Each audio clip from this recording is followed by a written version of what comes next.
Hello and I welcome you to the nation. सबसे पहले तो आपको हमारे स्वतंत्रता दिवस, हमारे इंडिपेंडेंस डे की बहुत बहुत शुभकामनाएं, बहुत बहुत बधाइयाँ।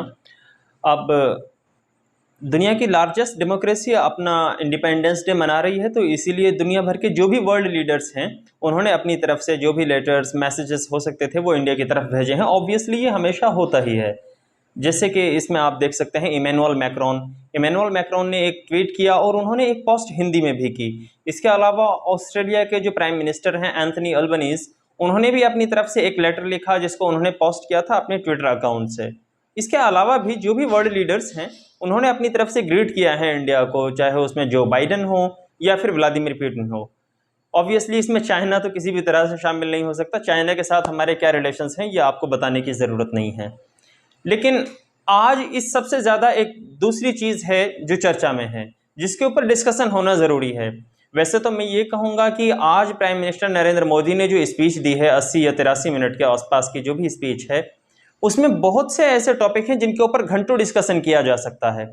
लेकिन अगर कुछ इंपॉर्टेंट चीज़ या फिर आप ये कहें कि इस पूरे लेक्चर का जो सबसे इंपॉर्टेंट पार्ट है जिसको आज डिस्कस किया जाना चाहिए, जिसके बारे में हमें समझने की ज़रूरत है, वो है एक टारगेट जो प्राइम मिनिस्टर नरेंद्र मोदी ने आने वाले 25 सालों के लिए हमें दिया है।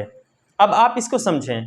पिछले 1 या 1.5 साल से ये हाइप थी कि हमें आज़ादी का अमृत महोत्सव मनाना है, 75 साल पूरे होने वाले हैं, सो हमने इसको सेलिब्रेट भी किया।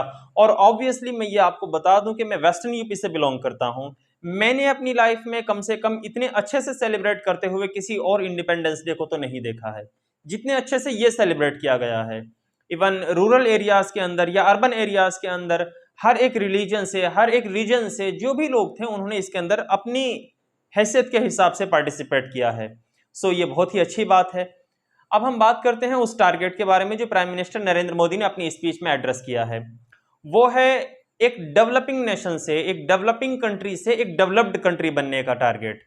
प्राइम मिनिस्टर नरेंद्र मोदी ने कहा है कि हम आने वाले 25 सालों के अंदर, या फिर ये कहा कि इन 25 सालों को हम एक अमृत काल की तरह से लेंगे और आने वाले 25 सालों में एक डेवलपिंग नेशन से एक डेवलप्ड कंट्री बन जाएंगे। सो वेस्टर्न वर्ल्ड या फिर आप ये कह सकते हैं कि जो भी फॉरेन मीडिया है उसने इसको बहुत ज़्यादा कवर किया। और अब जो ऑलरेडी डेवलप्ड कंट्री हैं वो ये सोच रहे हैं कि इंडिया ने बहुत बड़ा टारगेट ले लिया है और इंडिया इसको कैसे कर पाएगा। ये सब डिस्कशन है, अंडर डिस्कशन है, आप इसको न्यूज़ के अंदर देख सकते हैं। मेन स्ट्रीम मीडिया के अंदर इसके ऊपर बहुत सारी बातें ऑलरेडी हो रही हैं और हो चुकी हैं। अब प्राइम मिनिस्टर नरेंद्र मोदी ने सिर्फ ये नहीं कहा कि हमें ये करना है, बल्कि उन्होंने ये एक्सप्लेन भी किया कि हमें इसको कैसे करना है। उसके लिए सबसे इंपॉर्टेंट चीज जिसको डिस्कस किया जाना है या जिसको डिस्कस किया जाना चाहिए, वो 5 प्रण हैं जिनको नरेंद्र मोदी ने आज अपनी स्पीच के अंदर एड्रेस किया है। ये 5 प्रण हैं जिनके बारे में हमें काम करना है, याद रखना है। जिनमें सबसे पहला प्रण जो दिया है वो है बड़े गोल्स, यानी कि हमें बड़े संकल्प लेना होगा। बड़े संकल्प का मतलब क्या है? देखें, आप उन कंट्रीज को देखें, उन देशों को देखें जो विकसित हैं। विकसित देशों के अंदर ह्यूमन डेवलपमेंट इंडेक्स कैसा है, हैप्पीनेस इंडेक्स कैसा है, ईज ऑफ डूइंग बिजनेस कैसा है, इन सब चीजों को देखना पड़ेगा। वहां का एजुकेशन सिस्टम कैसे काम करता है, इकोनॉमी कैसे काम करती है, वहां के सिस्टम में ट्रांसपेरेंसी कितनी है, इन सब चीजों को देखना पड़ेगा। और मैं ये समझता हूं कि इंडिया को इस फील्ड के अंदर भी बहुत ज्यादा काम करने की जरूरत अभी फिलहाल है। नेक्स्ट जो इसके आगे दिया है, मैं एक्सपेक्ट नहीं कर सकता कि आज 2022 के अंदर कोई लीडर या फिर कोई एक स्पीकर आज इस तरह की बात करेगा। ये हाँ, हम ऐसा सुनते थे कि पाकिस्तान या फिर हमारे आसपास की और कंट्रीज के अंदर इस तरह की चीजें डिस्कस की जाती थी, लेकिन आज भारत के अंदर प्राइम मिनिस्टर नरेंद्र मोदी ने अपनी स्पीच के अंदर, और स्पीच भी वो जो 15 अगस्त 2022 यानी कि इंडिपेंडेंस डे के 75वें सालगिरह, 75 साल पूरे होने पे लाल किला की प्राचीर से दी गई है, उसके अंदर कहा है कि हमें कॉलोनियल माइंडसेट से छुटकारा पाना होगा। अगर आप ये देखें कि आज भी रूरल एरियाज के अंदर या फिर अक्सर तबकों में आज भी कॉलोनियल माइंडसेट को लेकर बहुत सारी परेशानियां आती हैं, जिनमें से आप ये देख सकते हैं कि एक जो भी रूरल एरिया से आने वाला पर्सन है या फिर वो फाइनेंशियली वीक है, तो वो फाइनेंशियली स्ट्रॉन्ग पर्सन के सामने अपने आप को सबमिसिव कर देता है। बिल्कुल हमें यही चीज सीखने की जरूरत है कि हमें अपने आप को वेस्टर्न कल्चर के सामने सबमिसिव नहीं कर देना है, बल्कि हमें अपने कल्चर को बढ़ावा देना है, अपनी रूट्स को ग्रो करना है। और जो थर्ड प्रण, तीसरा प्रण जो प्राइम मिनिस्टर नरेंद्र मोदी ने एड्रेस किया है, वो सेकंड प्रण को ही आप अगर इसको थोड़ा सा और एक्सप्लेन करने की कोशिश करें तो आपको मिल जाएगा कि take pride in your roots. Fourth जिसके बारे में बात की गई है वो है यूनिटी। यूनिटी के बारे में ऑब्वियसली हमें काम करने की जरूरत है। अगर हमें यूनाइट रहना है तो हमें रीजन, रिलीजन, इन सबसे ऊपर उठ के ये सोचना होगा कि at least we are Indian and we are one.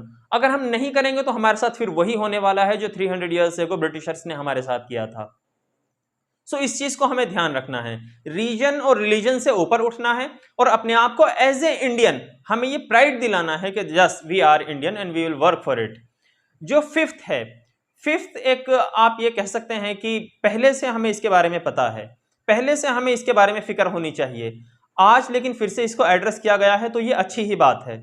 आप ये समझें कि क्या जो पब्लिक है वो अपनी जिम्मेदारियों को एक देश को आगे बढ़ाने के में जो होनी चाहिए उन सबको सीरियस लेती है, या हमारी पब्लिक किसी और कंट्री के बारे में बात नहीं करते, हमारी पब्लिक जो है क्या वो हिंदुस्तान को आगे बढ़ाने के बारे में सोचती है, वो अपनी जिम्मेदारियों को समझती है, वो करप्शन को देने को भी गुनाह समझती है कि नहीं। वो ठीक है, मानते हैं कि जो लोग घूस लेते हैं, रिश्वत लेते हैं, वो गुनाह है, गलत है, ये क्राइम है, लेकिन जो लोग रिश्वत दे रहे हैं वो भी उसमें उतने ही बराबर के हिस्सेदार हैं। सो जनता को अपने आप में जागरूक होना पड़ेगा, अपनी जिम्मेदारियों को समझना पड़ेगा।